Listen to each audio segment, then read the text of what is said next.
नमस्ते, जय श्री कृष्ण, राधे राधे। कजरी बहुत सुंदर है, पूरा सुनना।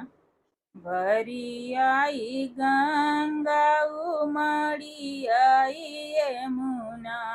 भरी आई गंगा उमड़ी आई यमुना,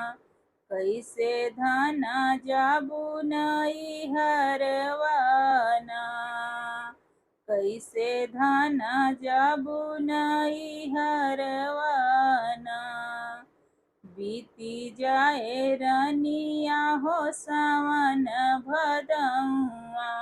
कैसे धाना जाबू नई हरवाना, बीती जाए रनिया हो सावन भदौआ, कैसे जाबू अपने नई हरवाना, बसवा कटाई स्वामी नैया बनई हो, बसवा कटाई स्वामी नैया बनई, नैया बनई हो, नैया बनई, चली जाबई अपने नई हरवाना, चली जाबई अपने नई हरवाना, भरी आई गंगा उमड़ी आई यमुना,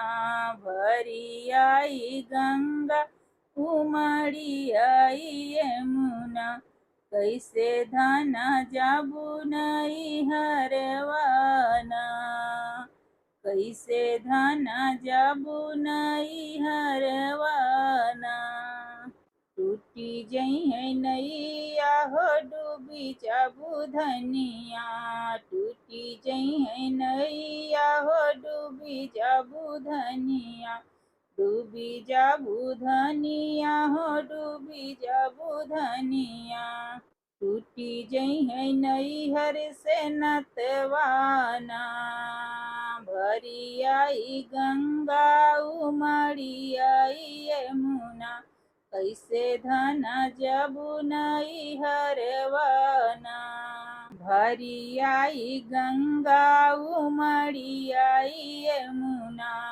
कैसे धाना जाबू नई हरवाना, टूटी जई है नैया हो डूबी जाबा स्वामी, टूटी जई है नैया हो डूबी जाबा स्वामी, डूबी जाबा स्वामी हो डूबी जाबा स्वामी, जुटी अइहे ससुररिया से नतवाना, भरी आई गंगा उमड़ी आई यमुना, भरी आई गंगा उमड़ी आई यमुना, कैसे धाना जाबू नई हरवाना, हमरे नई हरवा स्वामी लहुरी बहिनिया, हमरे नई हरवा स्वामी लहुरी बहिनिया, लहुरी बहिनिया हो लहुरी बहिनिया,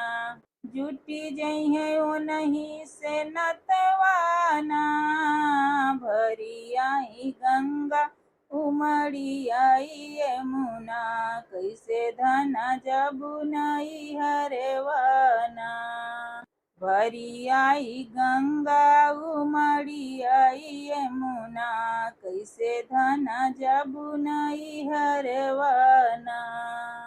हमका न चाही तो हर लहुरी बहिनिया हो, हमका न चाही तो हर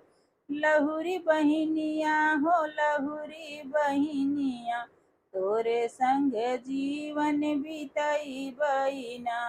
तोरे संग जानम बीतई बहिना,